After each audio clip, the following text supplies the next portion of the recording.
What does connect with you about this trainer program?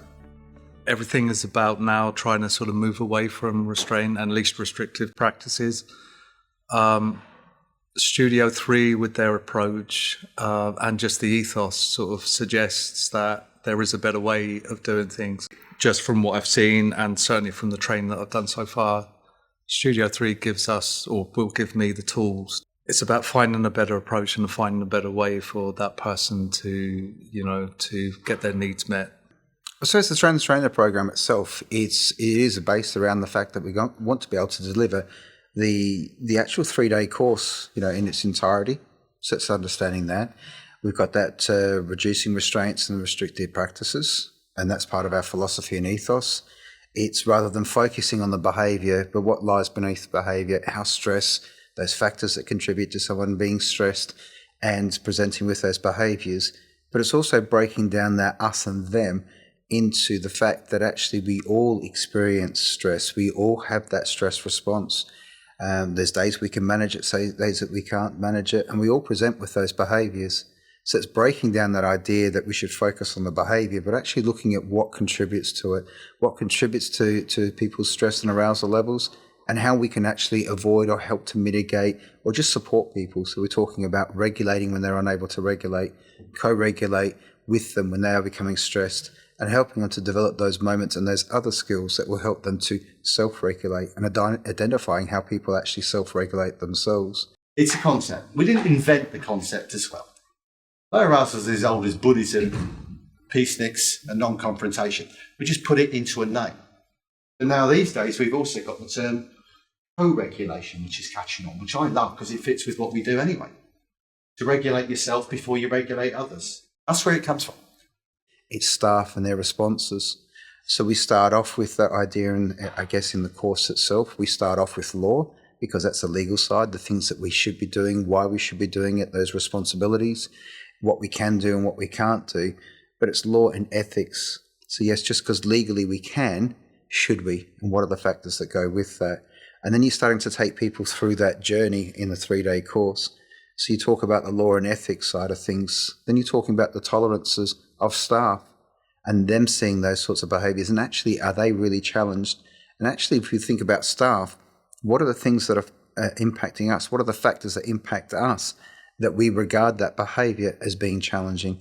And it's our perspectives. And once we start to break that down, then we start to think about, well, if you're a staff member, you want to support other people, you've got to support yourself. You need to be regulated to be able to help regulate somebody else, to co-regulate with them. This morning we've been doing presentations, so it's kind of like everything that we've learned so far. So now it's starting to present it to the rest of the people on the course. And what we're really doing is just actually giving them the information, the background, the knowledge that they then can actually back up why they're doing it, how they're doing it, to share that with their other staff teams. They're not just here to learn how to deliver a course, tick a box and walk away. They are involved with supporting, coaching, that practitioner work in their services, leading by example or role modelling. When staff are coming to them and saying, we've got this problem, we've got that, and how do we do this, and how do we manage that? It's being able to sort of step back and go, well, let's have a bigger think about this. What does the approach talk about? What are we doing here? What are the factors that are contributing to it? What changes can we make as the supporters, as the staff team, to give somebody that better opportunities? They're actually more involved with it, and then it's spreading that ethos through. Part of the ethos here is, this is just an approach to crisis management, but it's a philosophy that's based on TLC. Yeah? How would you like to be treated? And I think for a lot of candidates, they get that sense of being overwhelmed, but everybody's in the same boat. Everybody's overwhelmed. Everybody thinks, I can't do this. What if I muck it up? But everyone's the same. And you get a really good bonding between that group because they carry through for the 3 weeks. And they're delivering it to other people who feel exactly the same. They've got the same struggles. And then over time, you start to see them, especially with that feedback coming through. It's not so bad. I can get better. The world didn't blow up when I presented and didn't get everything that I should have done. I said it the wrong way around.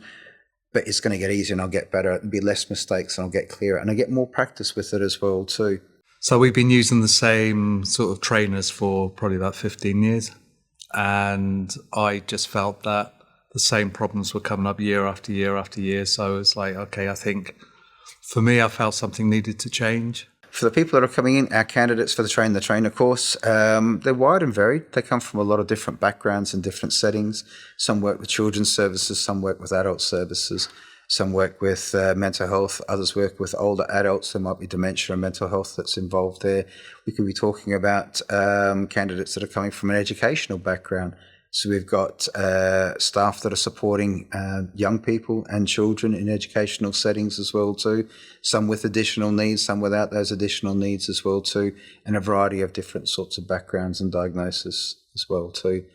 The candidates themselves are people that have usually got a very good, strong sense of that low arousal approach and that understanding of what contributes to it. Because it's your security blanket. So we've got to understand that people are frightened, scared and stressed, but give them alternatives to that. We're not there to just be just person-centered and say it's all about the clients. It's also about keeping everyone safe.